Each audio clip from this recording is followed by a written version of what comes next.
Interstellar movie के scene को जरा ध्यान से देखो। एज यू कैन सी, कहानी का मेन हीरो कूपर जिस भी तरफ मुड़ रहा है वहां उसे अपने बेटी के पास्ट से जुड़ा कोई ना कोई इवेंट नजर आ रहा है। इनफैक्ट एक सीन में तो वो अपने आप के खुद के पास्ट वर्जन को भी देख पा रहा है। लेकिन आखिर कैसे? मूवी में दिखाया गया है कि एक ब्लैक होल के अंदर जाते ही वो एक 4 डायमेंशनल ऑब्जेक्ट टेसरैक्ट क्यूब में गिर जाता है, और इस वजह से जिस तरह हम 3D स्पेस में आगे पीछे ऊपर नीचे ट्रैवल कर पाते हैं, बिल्कुल उसी तरह वो इस टेसरैक्ट में 4th डिमेंशन यानी कि टाइम डिमेंशन में भी आगे पीछे मूव कर पाता है। सो क्या इस मूवी में जो दिखाया गया है वो वास्तव में भी, रियलिटी में भी पॉसिबल है? अब इंटरस्टेलर मूवी के साइंस को एज यू ऑल नो आज तक बैंग ऑन एक्यूरेट बताया गया है। ये रियल साइंस पर ही बेस्ड। सो क्या किसी 4D ऑब्जेक्ट में कूदकर हम वाकई में 4th डिमेंशन यानी कि समय के डिमेंशन को कंट्रोल कर सकते हैं? कैसा फील होगा अगर हम वास्तव में समय के डिमेंशन को एक्सेस कर सके तो? क्या टाइम डिमेंशन से भी हायर डिमेंशंस भी होते हैं? जैसे स्ट्रिंग फील्ड थियरी के डिफरेंट वर्जन्स प्रूव करते हैं कि यूनिवर्स में एनीवेयर फ्रॉम 5 to 26 डिमेंशंस हो सकते हैं। सुपर स्ट्रिंग थियरी प्रूव करती है कि यूनिवर्स में 10 डायमेंशंस है। सो क्या इन डायमेंशंस को हम आम इंसान विजुअलाइज भी कर सकते हैं, और अगर हाँ तो आखिर कैसे? ये सब माइंड बॉगलिंग कॉन्सेप्ट समझने से पहले एक और इंटरेस्टिंग ऑब्जर्वेशन पर थोड़ा सा गौर करते हैं। इंटरस्टेलर मूवी के इसी सीन को अब जरा उसकी बेटी के पर्सपेक्टिव से भी देखते हैं। यहां पर आप देख सकते हो कि कूपर तो अपनी बेटी से इंटरैक्ट कर पा रहा है, लेकिन उसकी बेटी समहाउ ना उसे देख पा रही है ना उसे सुन पा रही है, बट किसी वियर्ड तरह से सिर्फ उसे काइंड ऑफ महसूस कर पा रही है। उसके एक्सप्रेशन से ही ऐसा लग रहा है मानो जैसे वो अपने आसपास किसी के प्रेजेंस को महसूस कर पा रही है। सो क्या हम जिन्हें आत्मा या भूत कहते हैं, क्या वो ऐसे ही किसी दूसरे डिमेंशन के जीव होते हैं जो उस डिमेंशन से हमसे कम्युनिकेट करने की कोशिश कर रहे हैं? और अगर 4th डिमेंशनल जीवों के पास इस प्रकार की सुपर पावर है कि वो समय को कंट्रोल कर सकते हैं, तो वो जीव जो 10th डिमेंशन में रह रहे हैं उनके पास आखिर किस प्रकार की सुपर पावर्स होगी? चलिए मारते हैं डीप डाइव इस डिमेंशंस की दुनिया में और हमेशा के लिए क्लियर कर देते हैं इसमें की सारी सेंस और नॉनसेंस की बातें, और समझते हैं कि इस पूरे मुद्दे पर एक्चुअल साइंटिफिक कंसेंसस क्या है और सूडो साइंस क्या है।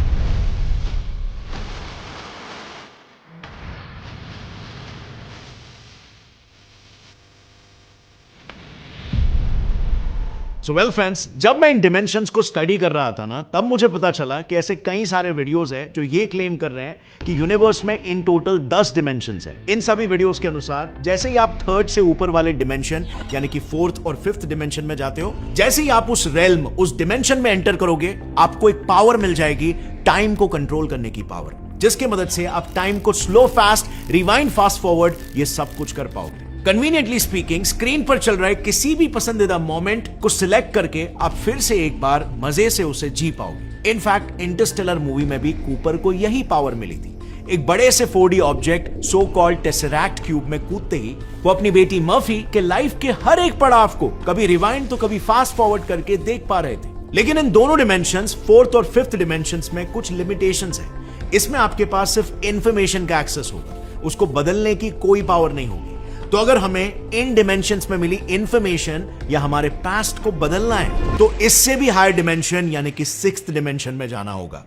6th डिमेंशन में कदम रखते ही आप में बेसिकली वो सभी शक्तियां आ जाएगी जो MCU के डॉक्टर स्ट्रेंज के पास है। अब अगर आपने एवेंजर्स की इन्फिनिटी वॉर मूवी देखी होगी, तो उसमें डॉक्टर स्ट्रेंज इस तरह से बैठकर वॉर के उन सारे 14,605 पॉसिबिलिटीज को एक एक करके देख रहा होता है। Hey, what was that? Went forward in time to view alternate futures, to see all the possible outcomes of the coming conflict. और उसके बाद वो खुद से ही अपने दुश्मन थैनोस को टाइम स्टोन दे देता है कि लो भाई ले लो।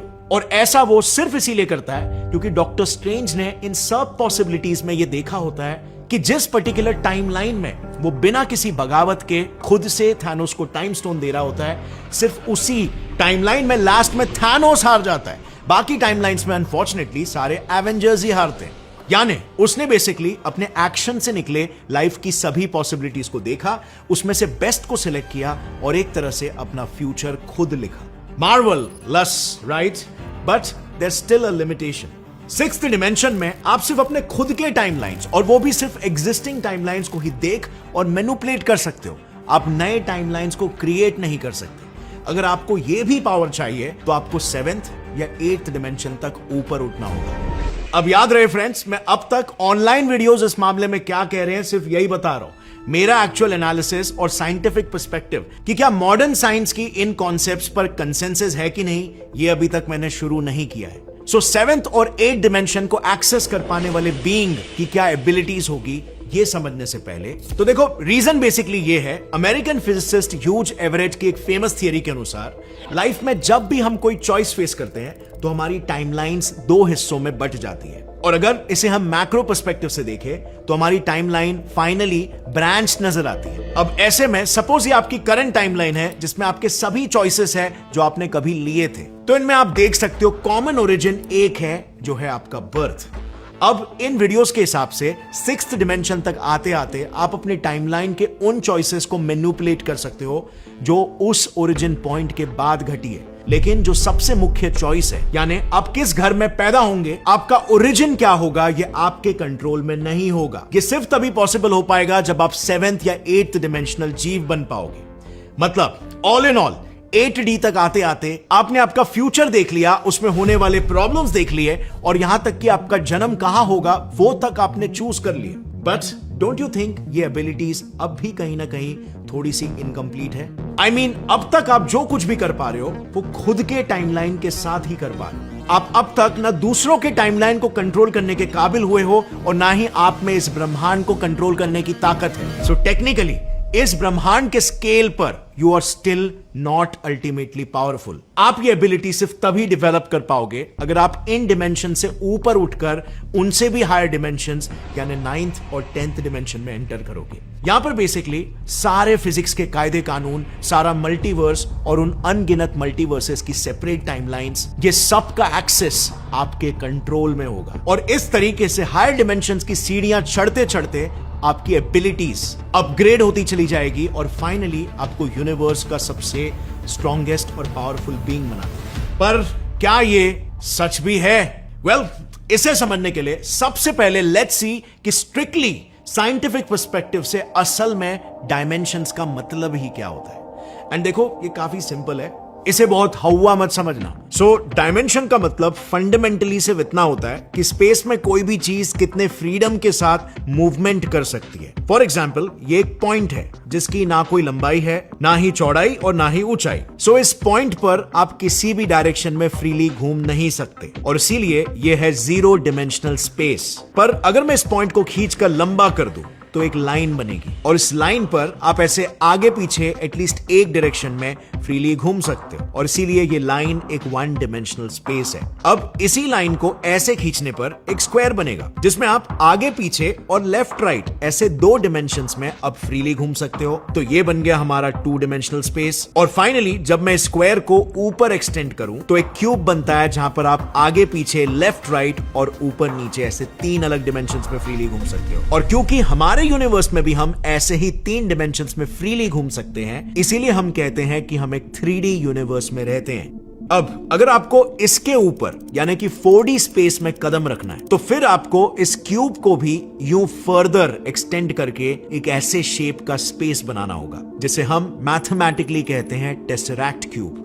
अब क्या इस 4D टेसरैक्ट क्यूब में कूदने से हम समय को कंट्रोल कर पाएंगे? Well, I highly doubt that and I think so do you. क्योंकि आइंस्टाइन की थियरी ऑफ रिलेटिविटी के फ्रेमवर्क के अनुसार हमारा यूनिवर्स असल में 4D है, पर उसका 4th डिमेंशन स्पेस में नहीं बल्कि टाइम में। बट यहां पर बात तो यह है ना कि इस टाइम डिमेंशन का नेचर ही फंडामेंटली बहुत अलग है। ये स्पेस के जैसा डिमेंशन नहीं है बल्कि टोटली अलग है। और ये स्पेस डिमेंशन से अलग डिमेंशन कैसे है, इसके बारे में हम आगे बात करेंगे। बट इसी नोशन से बेसिकली इंटरस्टेलर मूवी में 4th डिमेंशन के 2 अलग अलग डेफिनेशन को मर्ज करके बेसिकली एक साइफाई खिचड़ी पका दी गई है। उसमें कूपर जब ब्लैक होल के अंदर घुसता है तब वो स्पेस के 4 डिमेंशंस को रिप्रेजेंट करने वाले टेसरैक्ट क्यूब में गिर जाता है। बट देन उसके अंदर जाने पर वो आइंस्टाइन द्वारा प्रपोज टाइम वाले 4th डिमेंशन को कंट्रोल करने लगता है। और यही सेम लॉजिक आपको यूट्यूब पर बहुत सारे वीडियोस में भी दिख जाएगा।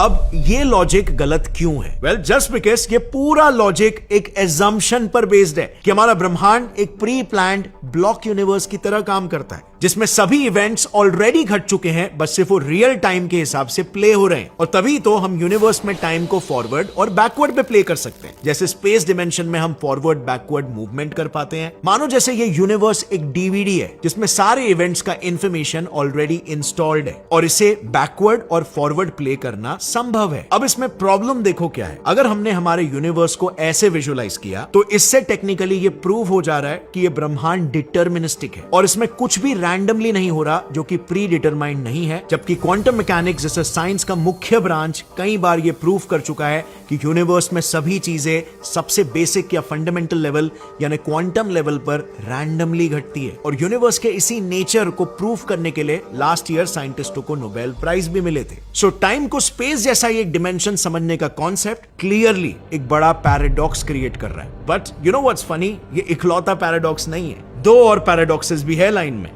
पहला ग्रैंडफादर पैराडॉक्स। इस पैराडॉक्स के अनुसार अगर हम में से एक इंसान ने समय में पीछे जाकर अपनी टाइमलाइन को छेड़ा तो उससे जुड़ी बाकी सभी लोगों की टाइमलाइन एक डोमिनो इफेक्ट की तरह कोलैप्स होने लगी। And even original block universe का जो एजम्पशन है कि सारी चीजें ऑलरेडी लिखी हुई है, ये उसके भी खिलाफ चला जाएगा। बिकॉज इट्स लाइक कहने के लिए तो सब कुछ लिखा हुआ है पर हर कुछ सेकेंड्स में सिलेबस लगातार बदल रहा है। और यही वजह है इवन किसी भूत या आत्मा का एक हायर डिमेंशनल जीव होना और वहां पर बैठकर हमारी टाइमलाइन को छेड़ना, इसकी संभावना एक्सट्रीमली अनलाइकली है। दूसरा paradox, collapse of entropy concept of thermodynamics. अब इसी पॉइंट में हम रियल कॉन्सेप्ट ऑफ टाइम के बारे में भी जानेंगे।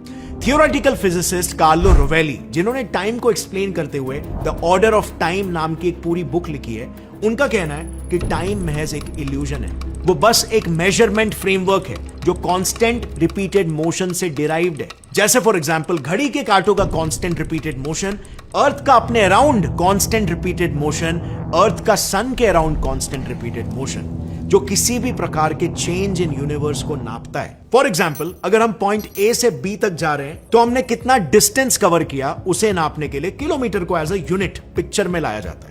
बिल्कुल उसी तरह एक ए नाम की चीज जो बी में बदलने वाली थी, वो उस चेंज के रास्ते पर कहां तक पहुंची उसे नापने के लिए टाइम को फ्रेम में लाया गया। सो यहां पर पॉइंट ये समझो कि टाइम कोई मैजिकल सी चीज नहीं है जो बदलाव को क्रिएट कर रही है। बदलाव तो थर्मोडायनामिक्स का सेकंड लॉ एंट्रोपी करवा रहा है, डार्क एनर्जी करवा रही है, क्वांटम फ्लक्चुएशंस करा रहे हैं। टाइम तो सिर्फ उन बदलावों को मेजर करता है। अब हमें साइकोलॉजिकली टाइम के फ्लो होने का एहसास इसीलिए होता है क्योंकि जैसे सेकंड लॉ ऑफ थर्मोडायनामिक्स कहता है कि यूनिवर्स की एंट्रोपी लगातार बढ़ रही है और बढ़ते ही रहेगी। यानी आसान भाषा में हमारे यूनिवर्स की इंफॉर्मेशन हमेशा इंक्रीज ही होते रहेगी। लाइक आज से 13.7 बिलियन साल पहले संसार की हर एक चीज एक सिंगल पॉइंट में समाई हुई थी, यानी information was almost zero. But फिर बिग बैंग हुआ, यूनिवर्स एक्सपैंड होने लगा, एनर्जी से प्रोटॉन्स, इलेक्ट्रॉन्स और न्यूट्रॉन्स पैदा हुए और फिर इन फंडामेंटल पार्टिकल्स ने मिलकर अलग अलग 150 से ज्यादा एलिमेंट्स बनाए और फाइनली आज हम समय में इतना आगे आ चुके हैं कि इन एलिमेंट्स ने साथ आकर प्लैनेट्स, गैलेक्सीज, सोलर सिस्टम्स और इवन हम जैसे इंसानों को भी बना दिया। इन शॉर्ट ब्रह्मांड का रैंडमनेस यानी एंट्रोपी की वजह से लगातार बदलाव होते रहे, नया नया इंफॉर्मेशन ऐड होता गया और इस बदलाव को नापने के लिए हमने एक फ्रेमवर्क बनाया, दैट इज कॉल्ड टाइम। अब थर्मोडायनामिक्स के सेकेंड लॉ के हिसाब से जैसे हमने जाना कि यूनिवर्स में एंट्रोपी हमेशा बढ़ती ही रहेगी, यानी वो एक ही डायरेक्शन में आगे बढ़ती रहेगी, एंड हेंस अगर टाइम को स्पेस डिमेंशन की तरह समझे तो इसका मतलब एंट्रोपी को ज्यादा से कम करना संभव हो जाएगा, जो क्लियरली थर्मोडायनामिक्स के लॉ को ब्रेक कर देगा। और इसीलिए ये हो गया एक और एक paradox. And thus time dimension को जिस तरह मूवीज या फिक्शनल वीडियोस में दिखाया जाता है वो एक रॉन्ग इंटरप्रिटेशन है। टाइम का रियल नेचर, ट्रू नेचर अब होपफुली आप समझ गए हो। सो क्या इसका मतलब आइंस्टाइन का फ्रेमवर्क रॉन्ग है? आइंस्टाइन खुद ही ब्लॉक यूनिवर्स वाले फ्रेमवर्क में बिलीव नहीं करते थे। इनफैक्ट रिलेटिविटी में टाइम के फ्रेमवर्क को यूज किया है सिर्फ रिलेटिव मोशन को मेजर करने के लिए। आइंस्टाइन टाइम को कोई मैजिकल डायमेंशन नहीं मानते थे जिसमें जब चाहो आगे पीछे जाया जा सकता है। वो टाइम को स्पेस का ही एक इंटीग्रेटेड डायमेंशन मानते थे, एक स्पेशल डायमेंशन जो लाइट के स्पेशल कांस्टेंट नेचर की वजह से स्पेस से ब्यूटीफुली इंटीग्रेट हो जाता है। उनके रिलेटिविटी के फ्रेमवर्क में ये तो साइफाई इंडस्ट्री ने उनके साइंटिफिक थियरीज को out of proportion blow out कर दिया और तेजी से पॉप कल्चर में ये फैलने लग गया because it's so much more cool than actual boring reality. अब आप ही देख लो, मुझे भी तो यही सब दिखाकर आपको भी अट्रैक्ट करना पड़ा ना। बट मेरे एक्सपीरियंस में सिर्फ नए लोग ही ऐसे अट्रैक्ट होते हैं। Once they are in and see the real science, तो उन्हें साइंस फिक्शन से ज्यादा मजा रियल रियलिटी और ट्रू नेचर ऑफ यूनिवर्स जानने में आता है। बिकॉज वही तो हर एक इंसान का ट्रू फंडामेंटल नेचर है, हमारी दुनिया को और हमारे ब्रह्मांड को फंडामेंटली समझना, for what it actually is. अब रही बात बाकी के डिमेंशंस की, तो एज आई सेड अर्लियर, उसमें भी सिचुएशन पूरा डामाडोल है, क्योंकि जो स्ट्रिंग थियरी इन डिमेंशंस को प्रेडिक्ट करती है उसके खुद के एटलीस्ट 3 पॉपुलर वेरिएशंस है और तीनों अलग अलग नंबर ऑफ डिमेंशंस प्रेडिक्ट करते हैं। जैसे super string theory 10 dimensions predict करती है, एम थियरी 11 डिमेंशंस और बोसोनिक स्ट्रिंग थियरी 26 डिमेंशंस प्रेडिक्ट करती है। कलुट्जा-क्लेन प्रीकर्सर थियरी की बात करें तो वो 5 डिमेंशंस बताती है। और ये सब अल्टीमेटली बस मैथमेटिकल फ्रेमवर्क्स है जिनमें डिमेंशंस को ऐड किया गया है अपने इक्वेशंस को बैलेंस कराने के लिए। Basically we are shooting in the dark. हमारा गोल है कि अंधेरे में भी हम ज्यादा से ज्यादा सटीक हमारा निशाना लगा सके। अब इन अलग अलग डिमेंशंस के खिचड़ी को बेहतर समझने के लिए आपको स्ट्रिंग फील्ड थियरी बनाई ही क्यों गई थी वो थोड़ा सा समझना होगा। जब 1960s में प्रोटॉन्स और न्यूट्रॉन्स के अंदर क्वार्क्स कैसे अपने आप को पकड़ के रखते हैं इसे साइंटिस्ट समझने की कोशिश कर रहे थे, तब उन्होंने कई सारे मैथमेटिकल मॉडल्स टेस्ट किए जो प्रोटॉन्स, न्यूट्रॉन्स और उनके अंदर मौजूद क्वार्क्स के बिहेवियर को जस्टिफाई कर सके। अब इस प्रोसेस में उन सभी मैथमेटिकल कैलकुलेशंस में से एक कैलकुलेशन ऐसा निकला जो अच्छे खासे लेवल तक इन क्वांटम पार्टिकल्स के बिहेवियर को जस्टिफाई कर पा रहा था। लेकिन इट ऑल्सो सेड कि ऐसा बिहेवियर दिखाने के लिए इन पार्टिकल्स को गोल स्फीयर्स के रूप में नहीं बल्कि वाइब्रेटिंग स्ट्रिंग्स के रूप में एग्जिस्ट करना पड़ेगा। यानी जैसे हम गिटार की स्ट्रिंग्स बजाते हैं तो उसमें जो वाइब्रेशंस होते हैं वही है ये इंडिविजुअल पार्टिकल्स, और ये जो सेक्शंस है वो है स्ट्रॉन्ग न्यूक्लियर फोर्स का स्रोत जो इन पार्टिकल्स को आपस में पकड़ के रखता है। So all in all string theory के हिसाब से एक पूरा एटम वाइब्रेटिंग स्ट्रिंग्स का एक गुच्छा है। सो अब इसमें फिर डिमेंशंस वाली माथापच्ची कहां आती है? तो देखो,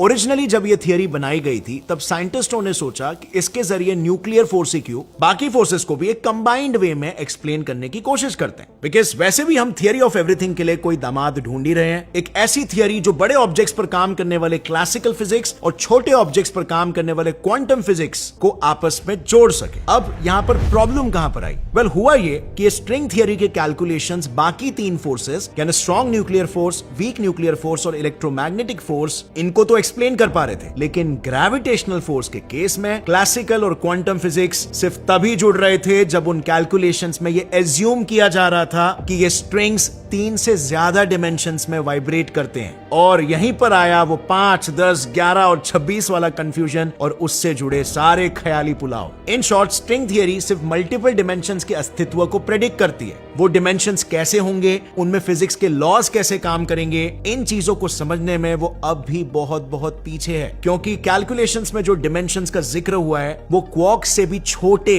पॉकेट डिमेंशंस है। यानी अगर आप इस तरह से अपना हाथ लहराओगे तो हो सकता है कि आपके हाथ में जितने एटम्स है उनके अंदर जो एम्प्टी स्पेस है ये पॉकेट डिमेंशंस उनमें से करंटली पास हो रहे हैं। कहने का मतलब बेसिकली ये है कि बिल्कुल हो सकता है कि आप अभी ये वीडियो देखते वक्त भी उन डायमेंशंस के आर पार कंटिन्यूअसली ट्रैवल कर रहे हो और आपको पता भी नहीं चल रहा। या फिर ऐसा भी बिल्कुल हो सकता है कि आगे चल के ये पूरा स्ट्रिंग फील्ड थियरी का फ्रेमवर्क ही डिस्ट्रॉय हो जाएगा, क्योंकि कोई बेहतर थियरी आ जाएगी जो विदाउट वियर्ड डिमेंशनल प्रेडिक्शंस हमें सटीक जवाब दे पाएगी। सो आपको क्या लगता है, क्या ये एक्स्ट्रा डायमेंशंस एक्चुअली में एग्जिस्ट करते हैं? आपने वीडियो को अब तक देखा, मैं चाहता हूं आप नीचे कमेंट्स में आंसर लिखो ताकि मुझे भी पता चले कि आप वाकई में कॉन्सेप्ट्स को समझ रहे हो। खैर, with time I think in dimensions को लेकर हमारी अंडरस्टैंडिंग और भी ज्यादा पॉलिश होती जाएगी, स्पेशली जब हमारे पास एक ऐसी टेक्नोलॉजी होगी जो क्वांटम लेवल के पार जाकर ब्रह्मांड की सबसे छोटी साइज यानी कि प्लैंक लेंथ के साइज की चीजों को विजुअलाइज कर पाएगी। And trust me, this is hell of a task, क्योंकि प्लैंक लेंथ इतना छोटा होता है कि अगर हम इलेक्ट्रॉन को भी पृथ्वी जितना बड़ा बना दे तो अब इसके सामने प्लैंक लेंथ लिटरली एक एटम के साइज जितना होगा। इनफैक्ट प्लैंक लेंथ के विजुअलाइजेशन और फिजिक्स में ये इतना इंपॉर्टेंट क्यों है, इस पूरे मुद्दे पर मैंने एक डिटेल्ड वीडियो ऑलरेडी बनाया भी है, जिसे आप यहां पर आई बटन पर क्लिक करके चेकआउट कर सकते हो। काफी इंटरेस्टिंग वीडियो है, बहुत ही यूनिक पर्सपेक्टिव आपको मिलेगा साइंस को लेकर कि क्वांटम लेवल पर चीजें आखिर कैसे वर्क करती है। अगर इस वीडियो से आपको कुछ भी नया सीखने मिला, एक लाइक जरूर करना और सब्सक्राइब कर लो चैनल को, क्योंकि ऐसे इंटरेस्टिंग और नॉलेजेबल वीडियोस आगे भी यहां पर आते रहेंगे। सो सी यू सून, टेक केयर, जय हिंद।